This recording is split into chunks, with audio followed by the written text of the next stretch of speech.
അങ്ങനെയാണ് കറുപ്പ് യുദ്ധം ഉണ്ടായത്, മനസ്സിലായോ? ഇന്നലെ 3:30-ക്കായിരുന്നു ഞങ്ങളുടെ കളി. സുമേഷേ, നിക്കടാ ഇങ്ങോട്ട്. യുദ്ധത്തിൽ പഴശ്ശിരാജയെ സഹായിച്ച സൈനാധിപൻ ആരാ?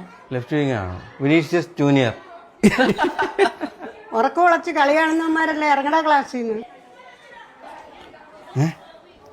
നിങ്ങളെ ഇറക്കി വിട്ടോ? നീ പറഞ്ഞില്ലേ സൈനാധിപന്റെ പേര്? ഞാൻ കറക്റ്റാ പറഞ്ഞ്. എന്തോ?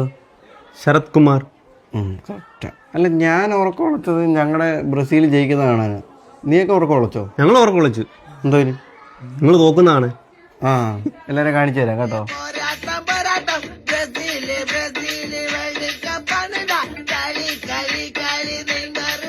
അവിടെ എന്തോടാ അവിടെ? അത് 10 സീലെ ജർമ്മനിയെ 5ാം ക്ലാസ്സിൽ പഠിക്കുന്ന ഇക്കഡോർ പഞ്ഞിക്കിടുവാടാ. ഇടിക്കരുത്, പഴയ ചാമ്പ്യൻസ് ആണ് ഞങ്ങൾ. എന്തുവായിരുന്നു ഇവന്മാര് പണ്ട്? ജർമ്മനി